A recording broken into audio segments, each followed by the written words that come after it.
Yes, dear God, we thank you for this beautiful day. We thank you for everyone gathered here today and ask that you surround us with your blessings. Thank you for bringing all of us here safely. Please bless our residents here on Kalaupapa. We look forward to a productive day as we conduct our meeting and our tour of Kalaupapa. Bless all of our commissioners and staff, and with your guidance and blessings, please keep everyone safe today and also as they depart to their destination. In this we pray. Amen. Amen. Okay, the limited meeting of the Hawaiian Commission is called to order. The meeting is being held at Kalaupapa Settlement, Hawaiian Commission, and today's date is Wednesday, April 24th, 2024. The time is 9:38. And will you please call the roll? Commissioner Owen Freitas are excused. Commissioner Helm? Here. Commissioner Kalekini? Aye. Commissioner Koniako is excused. Commissioner Nevis? Aye. Commissioner Namu is excused. Chair Watson? Here. We have 5 members present.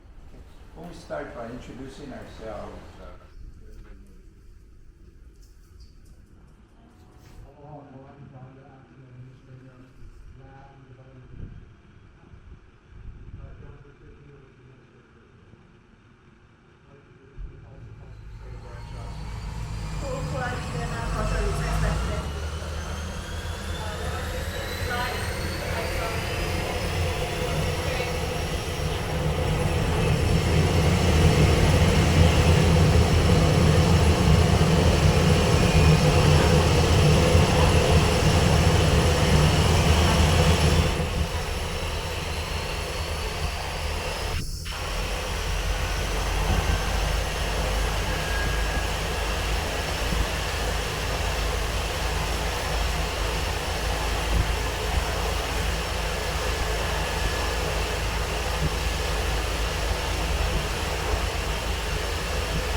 Aloha, Juan Garcia, Homestead Services Division Administrator.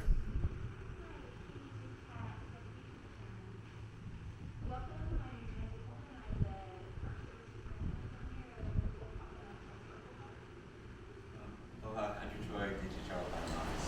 Aloha, Zachary Young.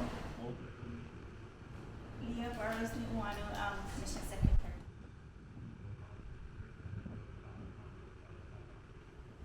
Aloha, Dennis Davis, Hawaiian Homes Commissioner, Hawai'i.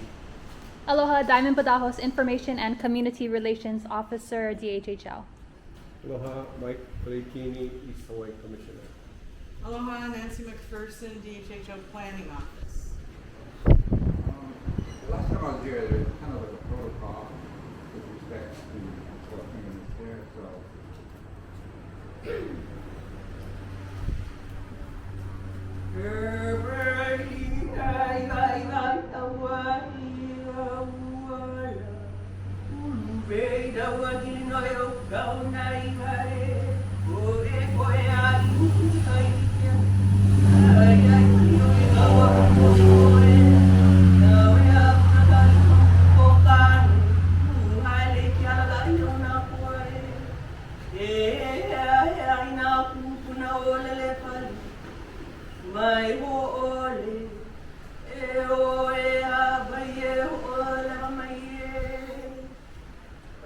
Bahia,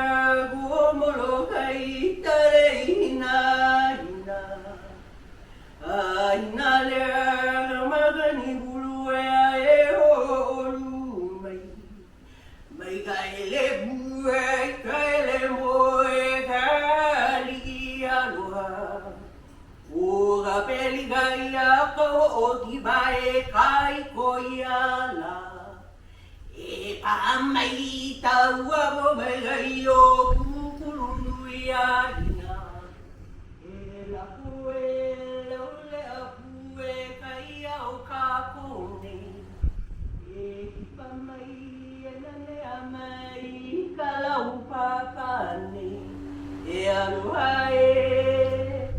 e aloha la, e aloha The First Mele invited every one of your ancestors to join us in this time together, committing for us to follow the path that has been laid out before us by very brave individuals, and that we will harness that open-mindedness, all of the inspiration, the wisdom that is already inherently in each of us. And as we walk across the peninsula, may we absorb that and have that channel through us so that we can engage in enlightenment. And the second chant builds off of that thought, but also acknowledges us as hosts, that we are responsible for your safety and for your comfort, and that anything we can do to make this time together the most fulfilling and enlightening possible, please allow us the privilege of doing so. Please, on behalf of all of the kupuna, all of our genealogies connected in this aina, the iwi in the ground, the kupuna swirling around us in this mokani. Aloha, aloha. Yeah, we wanted to introduce John Herbstritt, and he's going to go over. So our first handout is handout number 1. Does everybody have their handouts? We have more if you haven't gotten them yet. And Leah, do we have some more? Okay, I guess we're going to kind of short. No. That's it. So we have. So handout number 1 is info for Kalaupapa travelers and visitor rules, sponsor responsibilities, etc. So John's just going to go over the short summary of the things we need to remember. I went over some of this yesterday, but John, if you want to just summarize briefly. Welcome to Kalaupapa. We hope you enjoy your stay here.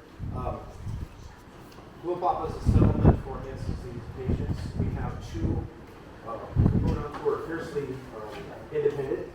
One of them is a volunteer in the store, which you probably will not give to me personally. The other one is a gentleman who drives around and does whatever he wants to. I'm sure all of you know who he is. We have 3 other components that are in the care home at this time, under medical staff, and you hopefully will get a chance to meet them when they come to the luncheon this afternoon. If you have any questions, just direct your questions towards the medical staff, and they'll tell you how to interact with the clinic this time. Enjoy your stay in the settlement. We'll be all together in a group. We're going to take you over to the DOH sign-in sheet. We'll get you signed in. I have a conference room available for you to sit down and relax while you wait for everybody to get your sign-in sheets. And Nancy and I will just direct you through your tour. And please wear your visitor badge. It needs to be visible at all times. Yes. Okay. Do you want to talk about any prohibitions to photographs or videos? Oh yes, I'm sorry. Interaction with Kuna is encouraged, but if you talk with them or you have to have permission to speak with them, which I don't think you'll really have any interaction except for the luncheon. If you do take photos, you do have to sign a waiver, and the Kuna does have to give you permission to speak with them and to take their pictures. We also just really want to honor people's privacy. This is a residential community, so be really thoughtful about photographing people's homes as well. Yes. We'll try to point those out as we go, but just be really thoughtful. I would also just kind of make one more note.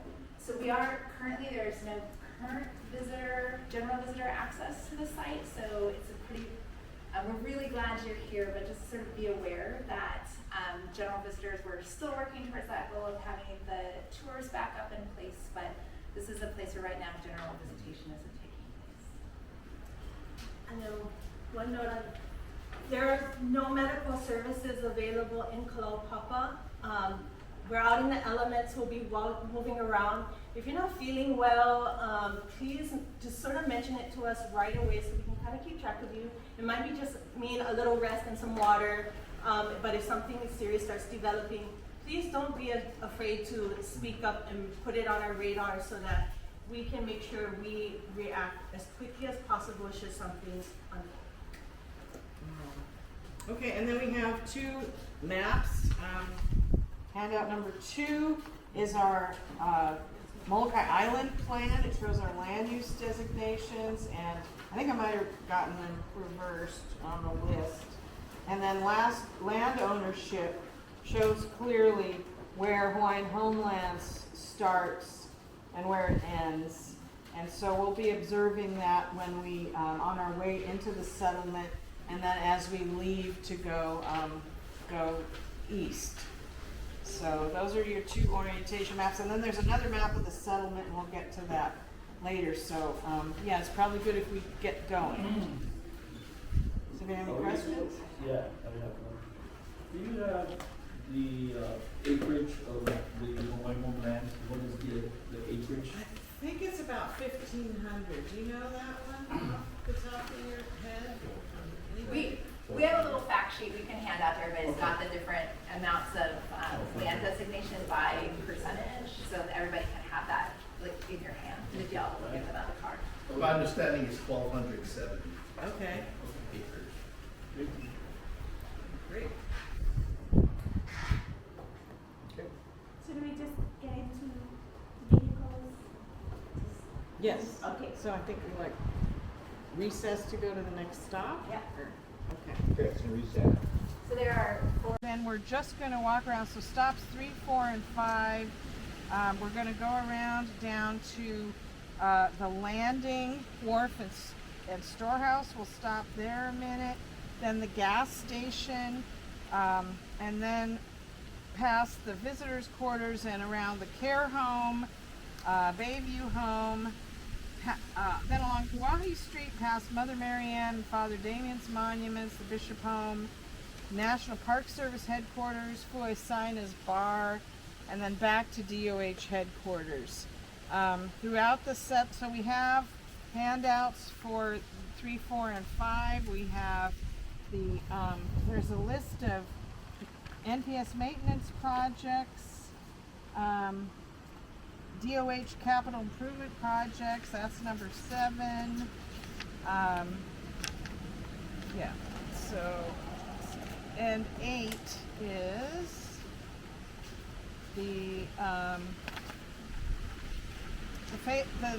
rehabilitate the unsafe and failing electrical system. So this is the electrical system. As you can see, some of it's very, very old. We have National Park Service has amazing employees who keep it running most of the time, and so Superintendent Holman can tell you more about things as we walk around. And then Would it help to put a little framework of like how it's managed? sure. So the national park boundary is the same boundary as the Kalawao County boundary, so it includes up on top of the Pali, over to Waipolu Valley, the whole peninsula. That land is under various ownership, as you'll see on that map. So it's owned by Department of Transportation, Department of Hawaiian Homelands, Department of Lands and Natural Resources. There's some private ownership at the top of the Pali. Collectively, Department of Health, so State Department of Health and the National Park Service do the day-to-day management of the site. Department of Transportation does manage the airport section, but when you think about like walking around and looking around, the day-to-day operations and maintenance are managed collectively between the Park Service and the Department of Health. And so these agreements are very old. So the park was created in 1980 for various purposes. Expressively though, to inspire and interpret, to interpret the story of those hand-seized disease patients and inspire other people to see the good works that were happening here. But there are other concessions in our enabling legislation that really speak to how we do business in partnership with everybody else, how we work with Native Hawaiians, how we do commercial services at this location. So there's a lot of different stipulations in there. Congress allowed for specific types of agreements that the Park Service could go into at this location to allow for that co-management strategy. Shortly after the park was created, a variety of agreements were put in place. The lease with the Department of Hawaiian Homelands that put the settlement lands into the management of the National Park Service. And again, there are details in the lease that everybody in this group should probably know about if you don't spend a lot of time reading it. We have a cooperative agreement with Department of Lands and Natural Resources on how we manage their own properties. And then because the operating body here is not Department of Hawaiian Homelands per se, because they've leased it to the Park Service, we work collectively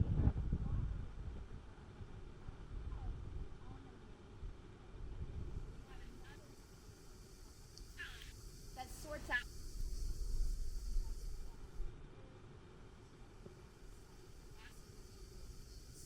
Department of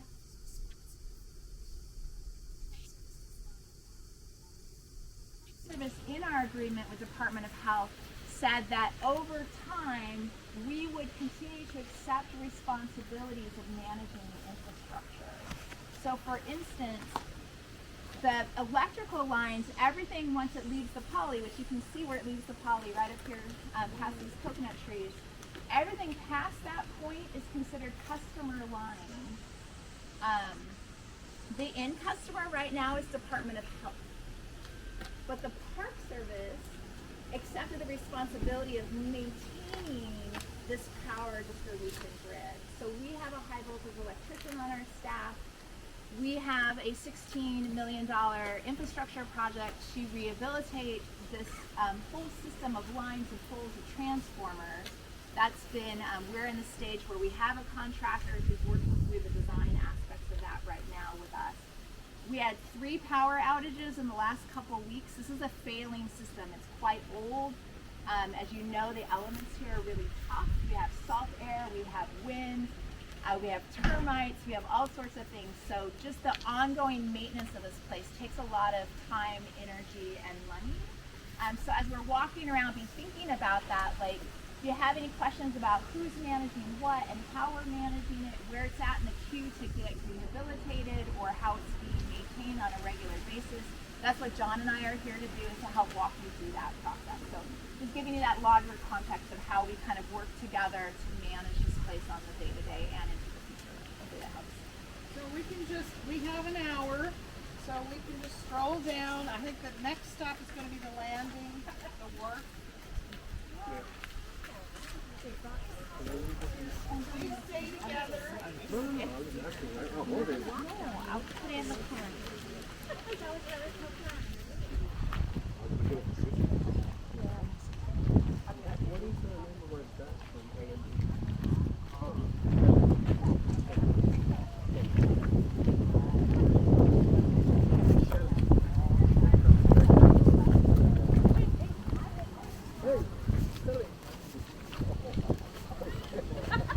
I was singing. Okay. I was singing. I thought I heard my name. Yeah, I was, yeah. I did want to...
not too disruptive to the tour, we can try and stage one.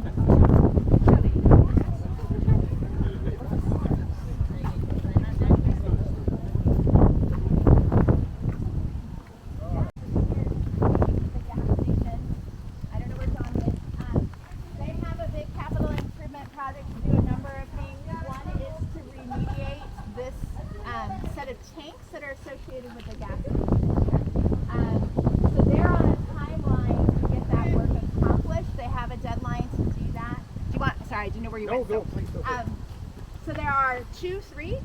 There are 3 tanks, only 2 are in use at this time. So part of that transition, moving between Department of Health, and they're thinking about moving forward to no longer being here. Their responsibility ends with the patient. The Park Service started planning for a new facility when we take you to that site. A couple things are going on. We're right in the inundation zone, the tsunami inundation zone right here. It's no longer like best practice to underground fuel tanks, as you know. It allows you to better manage any leaks or things. We also, just on like winter storms, it's not uncommon to get splashed all the way up here as well. You can also see the historic nature of the equipment and I think you've seen the proposals coming through for our new fuel facility. We're going to put in several above ground tanks. But that's to remediate and to kind of think about that transitional part of that agreement. As DOH is thinking about exiting, the Park Service is taking over those activities. This fuels everybody in the community, right? It's the working operations, so the state and federal vehicles. It's also the residents and their vehicles in use. So kind of mechanically, from a legal perspective, trying to make sure all of those things are in place to allow for the purchase of the gas and the dispensing of that gas and the accounting for it, aside from just the construction part. So all of those things are factors in how we're doing work down here. Because again, residential community, burial ground, national park, right? So we need to account for all of those things. So any sort of future business here, most Park Service sites that have gas stations in them that are available to anybody outside of the government are usually run by what's called a concessionaire, a secondary business partner with the Park Service. So the idea is in the future, when we get to that stage in our planning, we would hope that we would have a concessionaire in place that would manage the gas station as well as some of these other visitor services or services for the community going forward. Commercial services are dictated for us in the National Park Service by federal laws, but also through our lease with Department of Hawaiian Homelands, which says that once we move through the first level of commercial enterprise and our own enabling legislation, that commercial enterprise, the funding would go to the patients first and their businesses. DHHL is reserving the right through our lease to do a second right of refusal with Native Hawaiian businesses. Now we've been working really closely together on what that might look like. We haven't established it yet, but I think we have some good pathways on how to make that happen. So we've been working towards that goal.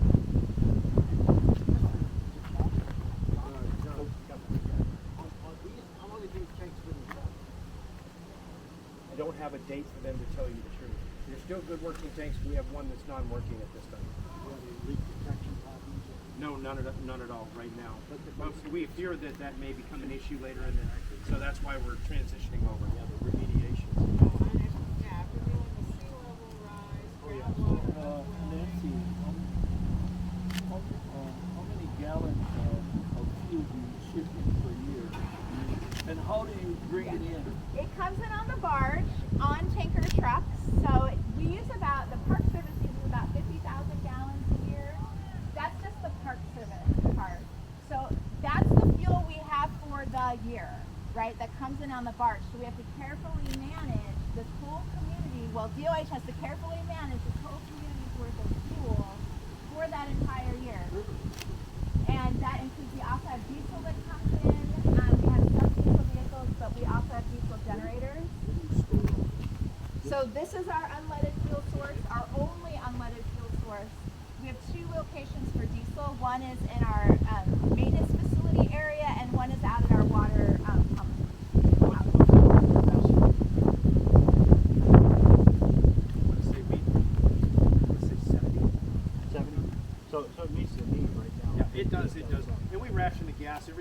6 gallons a week. That's pretty good. There's only 2 vehicles that can be filled up.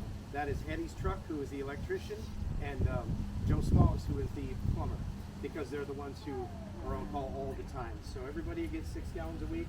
Auntie, some of our patients pay for the gas, so they can get a little bit more.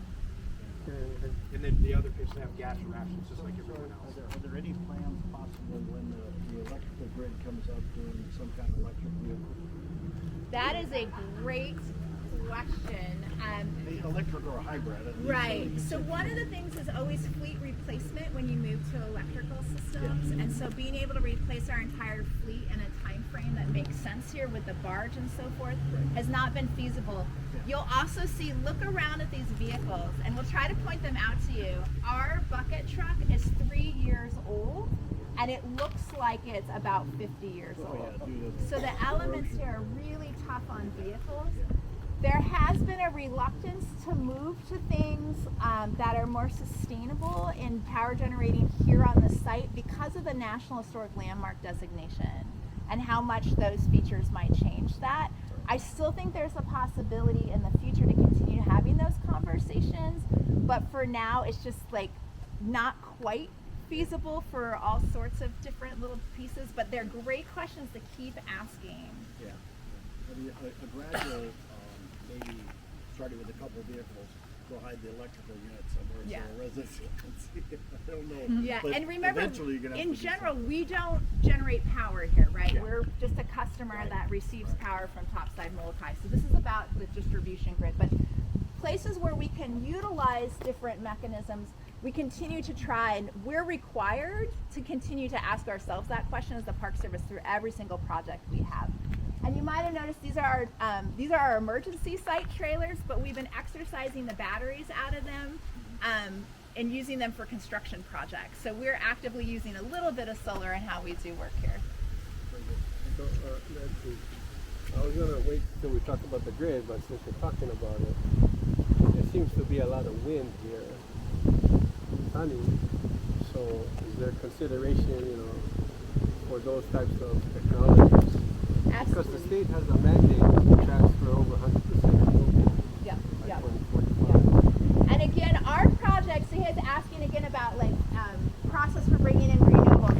Our project is about the distribution system, so the lines, the poles, the transformers. So regardless of where the power is generated, we still have to move it around here. So that's what that project is specifically for.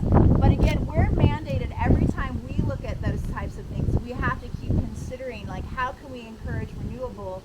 My understanding is that where we hit that line, comfort with how it might change the visuals, not just here in the settlement, but what you can see from that viewpoint up top when you're looking down at the settlement. But I think it's important to keep asking those questions and keep working towards that goal. Okay. Great question. DOH is looking at a fleet of Japanese vehicles, small Japanese vehicles. Yeah, the small ones. Right. Because you can see on construction trucks. So luckily our mechanic Kevin Mackey is actually cruising through Kentland and getting us. Yeah.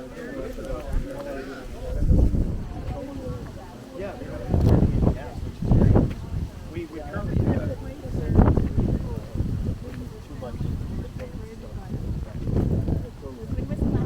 We're going to try and stay with what we have, just use a little less of it if we can. Yeah. That's why I say sort of gradually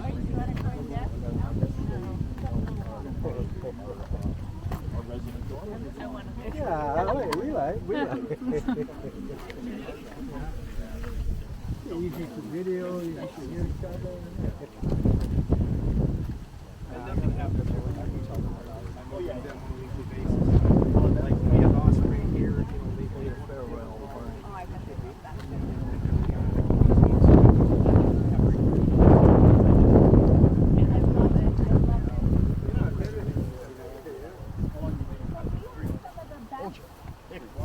Thank you.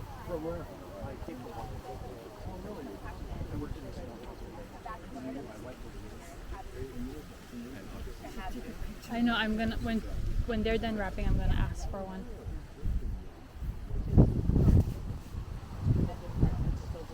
Leah.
what we're going to do. So Mickey Allah graciously put them up in the church, and they were more than happy to do that. So we worked through that whole process. So it's not a day that we don't talk about stuff and figure out what's going on.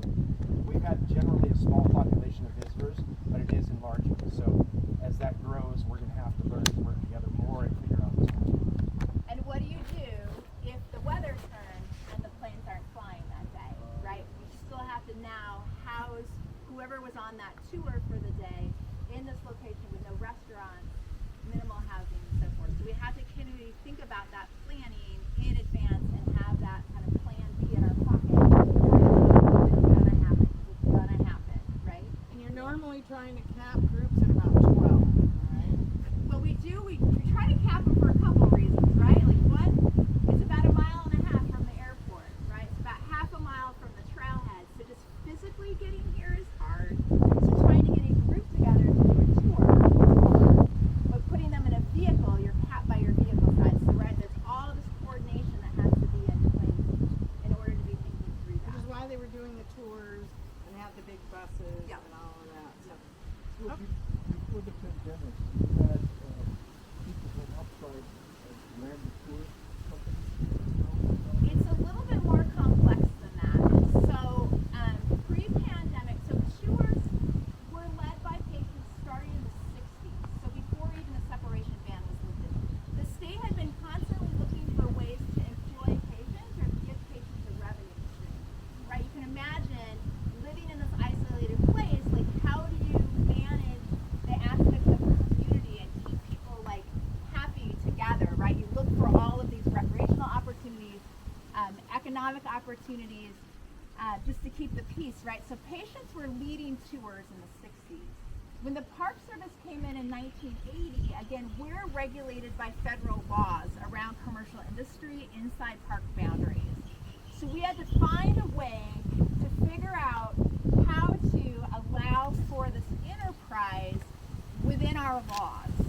So we did it through what's called a commercial use authorization. It's not the best fit. I will tell you operationally, it's a little bit of a tough fit.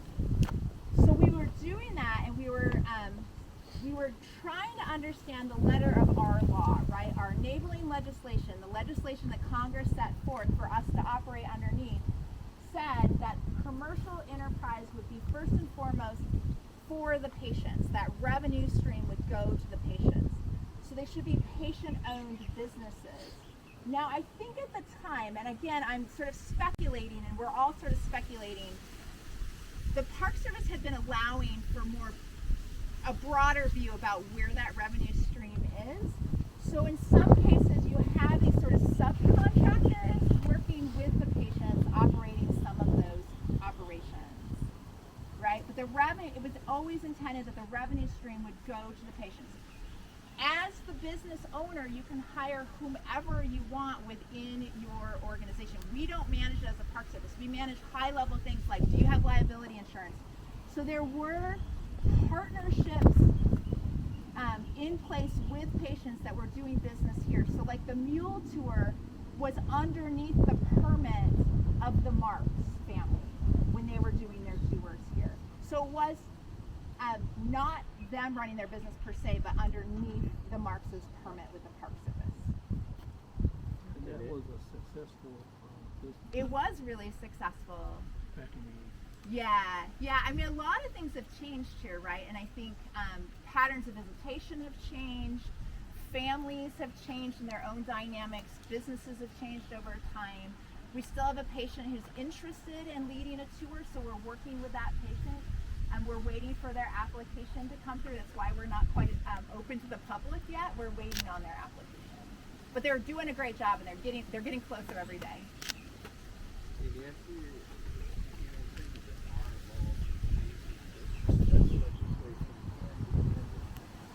Sure. I mean, there are different levels. When we think about transition here at Kalaupapa, right, there are things, the Park Service is in the executive branch, right? We don't write laws. We don't determine if they're constitutionally in a line. We execute the laws that we're given, right? And we have some framework in which we can administratively work within those things. But we know when we look at transition efforts here, there are things administratively that the state and federal agencies need to do. And there's a lot of things on the list that need to happen that are legislative. And again, as an executive body, we cannot lobby for those things. We can inform, we can answer questions, but we're not allowed to lobby. But there is a whole slew of things that need to be explored from a legislative perspective. One of the examples I talked to a few of you about is our boundary extends 1/4 mile offshore here. We have some of the best fisheries in the entire main Hawaiian Islands. The only thing protecting them right now is the respect of the patients. So when the last patient leaves, we need a legislative thing in place that protects the fisheries at this location. And we have some ideas of what that might look like, but that's one example. The county governance of Kalawao, that's a legislative fix, right? So I think really trying to separate all those parts and pieces. Who has the authority to make that decision? Well, what is the decision that needs to be made? Who has the authority to make the decision, and by what authority do they make that decision? That's a lot of the work we're working through right now as state and federal governance, is trying to piece that apart and be able to document it and articulate it to ourselves as well as to everybody else. So I'm looking at all of your faces. Your responsibility, right, is to figure out your own authorities within your agency. That's what we've been doing a lot in the Park Service. By what authority, and is it our responsibility? How can we document that? How do we talk about that? How do we work with our other partners so we know where that space is? There's quite a bit of wiggle room, but there's also some pretty hard sidebars in some places. As you know, as people that work for the government, right? Like, it's really important that we continue to do that and we work together towards that larger goal, which is stewarding this place. Okay, great questions. Yeah, we gotta stay. There's original burial site on the Kalawao side. And then this monument is here, a little bit more accessible. We have the building on this side, so people can honor him here. And then when you continue on, Mother Mary Ann's grave site is just along this same wall here, and there's a monument for her. So her body was exhumed and sent back to Syracuse, and then her relics went to other places. They felt like there was enough of her essence here from the deterioration that we didn't really need. They shared it out. So her mana, her aloha, in the aina. Damien's mana, his aloha in his iwi, back in Kalawao, right where it belongs, in the island.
Buckets.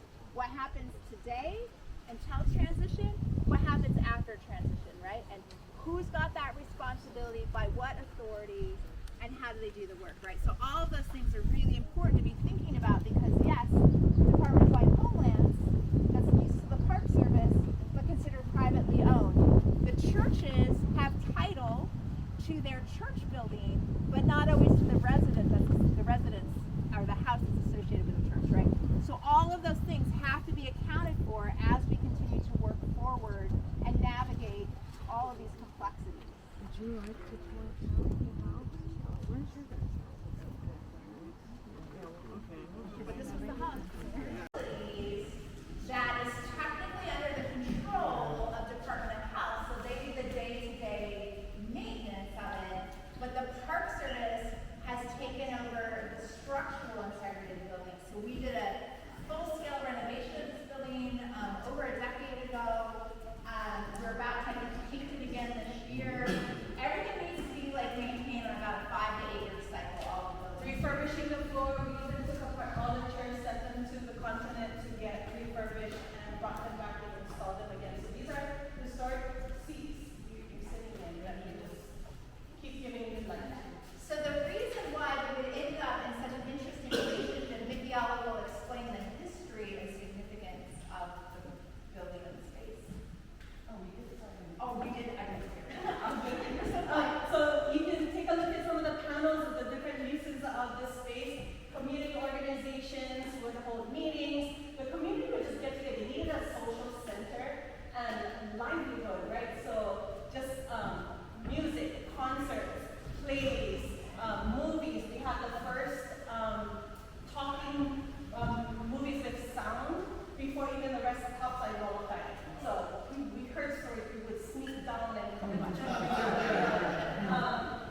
This is the Von Trapp family. For me, it's a great time, like 1952. My dad was at Kamehameha and the Von Trapps came and performed there, and that was one of his vibrant memories. When they come here, again, it was like this transition time where patients, there was a cure, it was being rolled out, but there was still apprehension and the stigmas of having this disease. So these community spaces where it was like interacting of the outside world with the patient community, it was like testing how acceptable are we in the rest of society? How afraid are we? And some of those interactions were wonderful and some were not. And so for us, when we still hear the patients tell us the best and worst stories, we always have that in the back of our mind when we're imagining the future of work. Because there's a value to that story, just as a Lahui, just as a community. There are a lot of lessons we've learned through COVID and the implementation of some of those same strategies to keep people safe. Leaning on that wisdom and looking at spaces like this, we continue to implement some safety measures because again, it's not just physical safety, but there's an emotional and psychological safety that we also are concerned about. Making people feel good about and feel safe. So a space like this is one of those versatile spaces. One of our bigger sheltered gathering spaces. During COVID, we used to have our community meetings here. We actually met under the banyan tree, socially distanced on the tailgates for 2.5, 3 years before we eased back into this space with masks and still spread out. And now we can all safely gather like this again.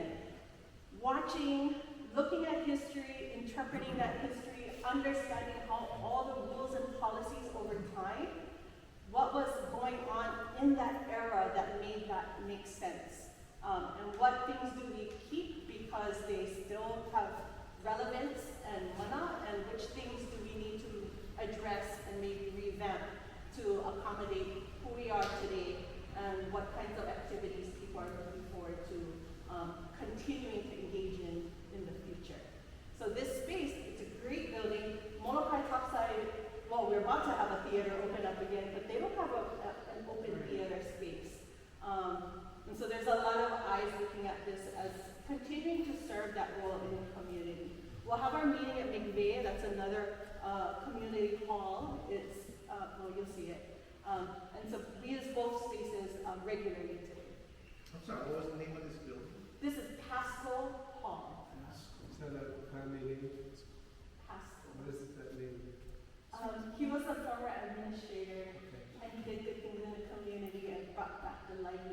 When I saw the spelling, when I heard, I thought it was Filipino.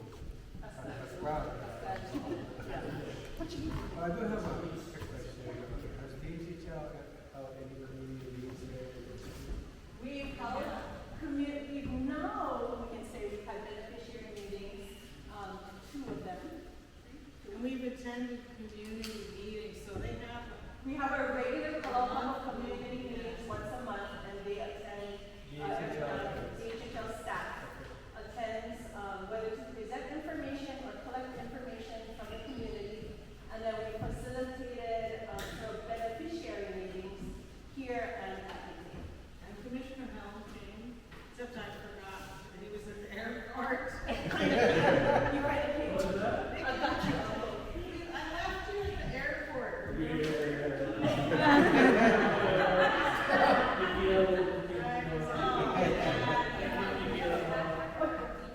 Okay, we're gonna go back to the headquarters, get the vehicles, and go to the trailhead. The basis. I'll let Nancy talk a little bit about the bridge and all that kind of stuff, but we also, this handout number 9, it shows a map of some of the issues with access. It's over privately owned land. The Meyer family owns it, and historically it was a tacit agreement or whatever it was, and now things have to become a little more formal. So our land's on this side. It actually says in the general lease that there's an option to explore alternative routes over Hawaiian homelands, but we took an initial look at it, as PS did, a gulch and it just doesn't look feasible. So it's going to be better in the long run to work things out with Meyer. And then there's just a Google Earth map here on the other side. So do you want to say something about the... So the trail itself is a little under 3 miles, gains about, depending on which number to use, about 1,700 feet.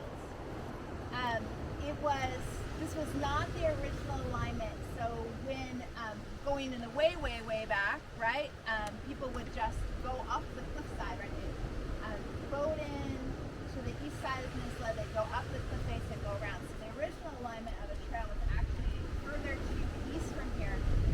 This alignment was actually built, put in place by R.W. Meyer himself. He worked for the government, topside Moloka'i, for a long time before he became an administrator here at Kalaupapa. And during his government tenure is when they actually put this trail alignment in. And I think that's really important to know in the 1880s, early 1990s. So the trail, at the top end of the trail, you come off the Pali highway, right before you come into the state park entrance, there's some barns there. Those were the barns that were used for the mule operators. They were working in partnership with the patients to bring people down the trail. You enter a gate, that's Meyer's property at the gate. Meyer's property extends past the top of the Pali. It's about half a mile. The park boundary dissects that half mile in half. Now the park boundary was put in place, our understanding was to protect the view shed from down here so that you would be able just to see sort of up the Pali line.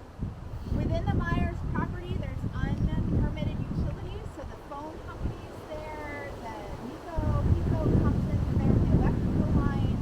It's not uncommon in rural areas to have unpermitted utilities on private land. So that's just sort of things to know that's going on in that space.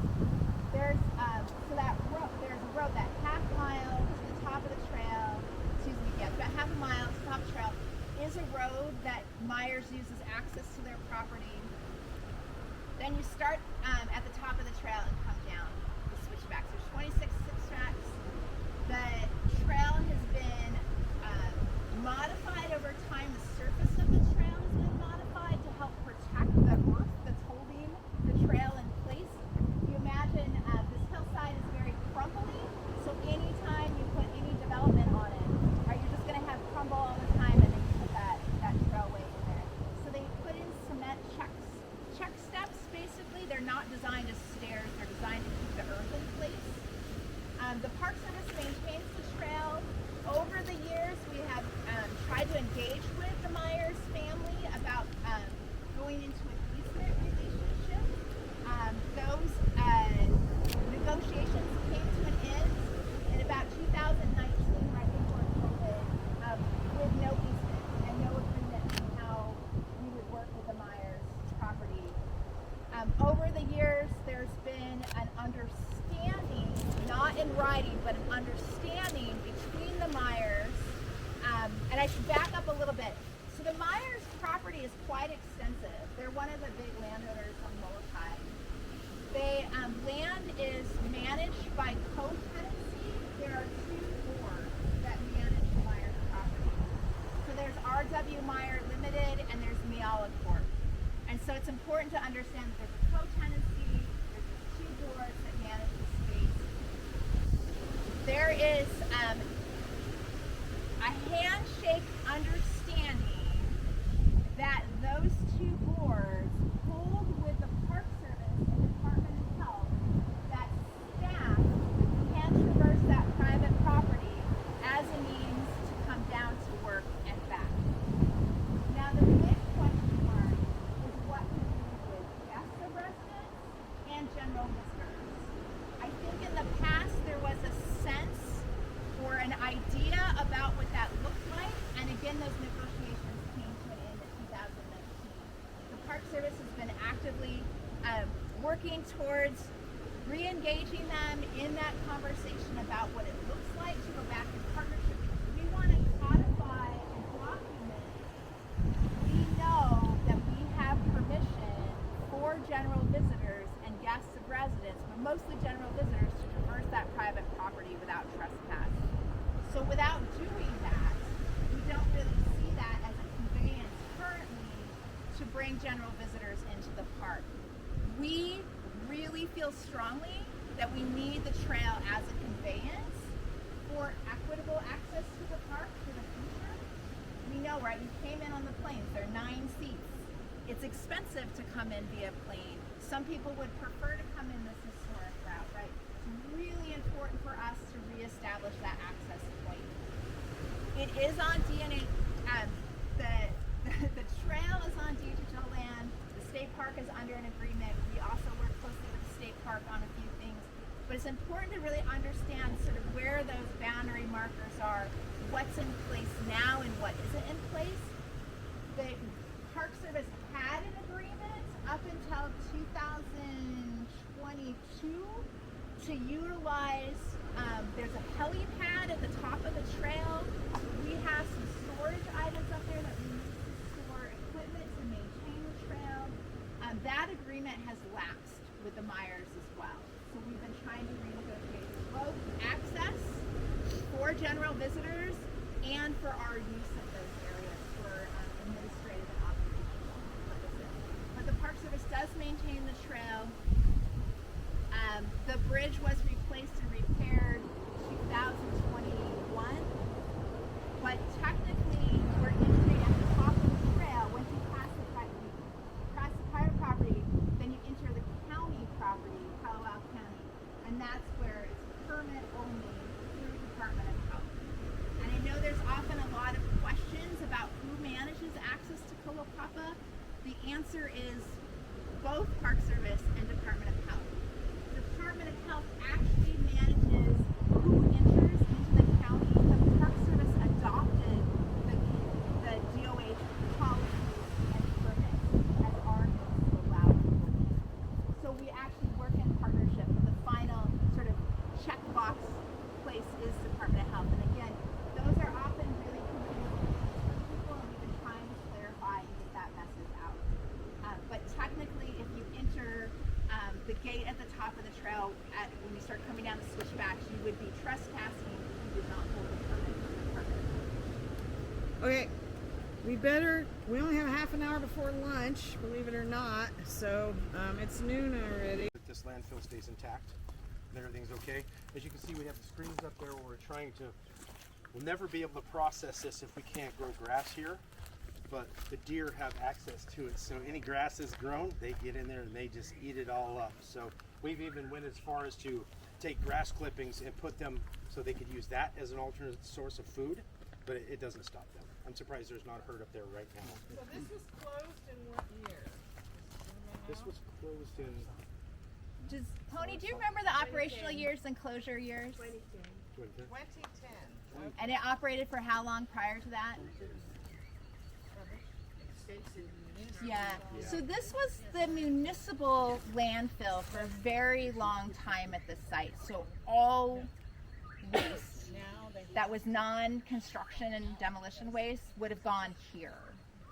And so when the decision to close this occurred and to mediate it, you know, a number of things happened, right? Like what now happens to the waste stream?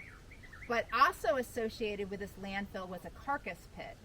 So when we were doing things like animal control, you'll see we have hundreds and hundreds and hundreds of access deer. We have feral pigs, right? Like these things are actually quite problematic here. We don't have a place to like put the rest of the carcass if you harvest the meat, right? If we work with a partner organization, do a massive cull, we don't have any place to put the bones currently. So we're working towards that goal. So when this closed, there was lots of conversation and planning around, do we try to put another landfill site in place? There's some regulations around that, but also, again, think about the layers of the land here and the land use. We don't want to be digging here, right? We do not want to dig here. So the decision was made that they would just remediate this particular landfill and we would move to the process we have now. And we actually brought in our person who manages our solid waste in our grounds, Paone. So she'll be talking about some of our work over at the composting site. But at that point, like I said, the Park Service took over the management of managing that waste stream off the peninsula, right? Like, how do we organize it? How do we minimize it? And how do we get rid of it? And that's just our daily operations, right? As well as, again, anything we're doing with construction and demolition, anything that has to do with cleanup for like the 150 plus years of occupation at the site, all of that gets remediated and removed because there's no location to put it in a landfill here. And I was just talking to someone, right? It has to go somewhere. Even when you're dealing with old landfills, right? Sometimes the best strategy is to mitigate in place. We just, the Park Service is putting in a funding request to do some review of, there's an old landfill site over here next to the coastline that's eroding into the water. And so we're putting in some funding to use federal funds to sort of test it, figure it out. We can go as far as doing the first level of engineering to kind of figure out like how to mitigate it. But then the question is like, what is the best practice for that site? And it could look like all sorts of things. We're kind of like at that beginning stage. But we're working really closely with Department of Health on like how we do work today, but also how do we work towards that massive cleanup effort here on the peninsula for the future. And I just wanted to say that's the old slaughterhouse over there. So they had cattle here, right? And is that the slaughterhouse? They did. Actually, the funny story, well, not funny, but that's where they used to slaughter their cattle. And what they would do is they would take the bones and offal and throw it over the edge right into the ocean. There was actually a pack of sharks that used to wait out there for that stuff to come in. Yeah, back in the day when they used to do that, they knew that there was going to be food there, so they would wait for that food to show up, and then they would come on in and eat it up. So this is a great example of how a space has evolved over time with multiple usage. Before the pier that we visited, the pier used to be out here. There's still the remnants of that old construction that used to stick up the bar. They used to have 2 barges a year. Yeah. There used to be all this infrastructure to bring those ashore and to offload, and that's part of like the utility usage of this space. And then as that sort of broke down, things moved around, it turned into like the dump, and they were leaving the boneyard of vehicles and then other appliances. So if you look at the trash and you start examining it, there's a lot of big clunky metal, things that had chemicals in it. That's why some of the concern. And then you had like this other section of municipal trash. And really, I mean, even on Oahu, every island, right? Where do we put the trash? Big conversations around that. Right now, we're having to export that. So any strategy we can to sort of reduce trash production, reuse materials, be really smart about what we're bringing in to begin with. We always have to, like, Pawan is really good about identifying the whole lifespan of every piece of equipment, everything we bring in. What is its lifespan? What's going to happen to it at the end? How do we get rid of it? You know, so we don't always get to have what we want or need because of that. That's one of those factors. Really limits what you can bring in. Yeah. Okay, and so now we're going to go see the construction and demolition landfill, which needs to be decommissioned officially, and the composting facility. Facility was selected for a number of reasons. One is it's out of the tsunami inundation zone. It seems a little strange, but we've actually gained a fair bit of elevation already, and we'll continue to gain some as we go further inland. This site has already been disturbed. It was old pasture land that had been utilized over the years. Our survey came up pretty clean, which is great. So it's a really excellent site. It's also out of the main part of the settlement. We've got good vegetative screening. It's an open space, so fairly easy to develop. So if you would imagine essentially like a loop road coming in, the gas tanks would be above ground over on this side. We would have some sort of mechanized system, fobs or cards that would help us sort administratively who to charge the bill to. And then there's a little shelter over the actual fuel. Yeah, little tiny shelter. Yeah. How big of your What's your tanks are fuel going to capacity? be? Yeah, how big is it? That is a good question. I meant to look that up at lunch. I'm like, I bet they're going to ask me the numbers. It's 5 tanks. and it would put everything in the same place. Do you remember? 20,000 gallons total, 5,000 gallon Oh, I see. ASTs. Yep. 20,000. So 20. So, where are you? We just sent out the, full disclosure, the Park Service would have done this as a category called exclusion under NEPA, but because we wanted to meet the state compliance regs, we did actually do an environmental assessment, so that just went out for public comment last week for 30 days as a combined HEPA and NEPA EA document. So we're really close. We're putting the final design in order to go out to bid for contract with construction starting a year from now, March time. Okay, but we're gonna have that come to the committee. Yep. So you're gonna see that. Yeah. The draft. Yep. Right. And how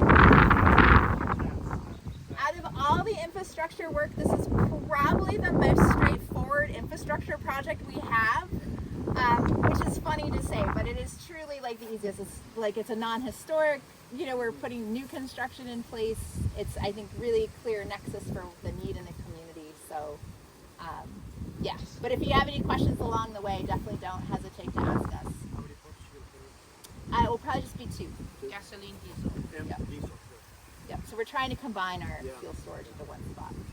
With the exception of the diesel that runs the generator at the water. Yes. That would be awesome. We can always Next trade. March, next year. And this is also where Hawaiian Homelands ends, right? Just a little Yep. bit past Yep. here. So we're gonna be heading to Makanalua, Ahupua'a, and Kalawao, Ahupua'a, which are under DLNR jurisdictions. People make their way over there by the pool, make friends, you know, and there's just like a lot of community interaction, but that demand becomes so great that those families couldn't do all of it. They couldn't make a living and help take care of everybody. You read different people's accounts, or you just talk to Moloka'i Ohana, they all have that in them, like the stories handed down, and they get very different perspectives of what that situation felt like, or what their truth and their reality is. And that's something we constantly have to navigate is nobody is wrong, or nobody is more important, or right, you know, like it's balancing and making room for all the stories to be told. And that goes for everything across the whole peninsula. Is continuing to make space for everyone to feel like they can come and share their story. Like the Park Service, we're not interested in telling everybody's story. We like help you come speak for yourselves. That's such an important thing, because you see in communities that doesn't always feel safe to do. But here we really can have that opportunity to just create the infrastructure, support the, you know, whether it's buildings or it's access, right? And say, okay, how can you and what you represent and what you bring in, how can you interact with this space? This is one of those spaces, like people have always either lived here or come back and appreciated this space. The drive from the Kalaupapa side to this side, the Kalawao side, people always wind up right here in this spot. It's probably the most photographed spot in the whole Kalaupapa, right here, you know, and that's something that people really take away from this place. For me, for Paone, we look out and we see our grandparents, our grandmothers. This is where they were raised. This is their land. This is where they're from. This is where we're from. And so balancing all of that, being able to share that, is something we want to make sure plenty other people who are just like us get to have that opportunity. Let's see, we have come to the end of the month's agenda. Mahalo for participating. Mahalo to Nancy McPherson for planning this site visit and preparing commissioners with information. All right. And Department of Health, as well as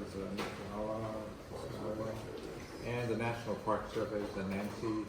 Thank you very much for helping create a very, very informative experience for all of us. Very, very unique, very moving, I think, spiritual. I think we all kind of are leaving this place with a lot better understanding of what it's about. Very unique and wonderful place. Thank you. Okay, we're adjourned. Thank you. Thank you.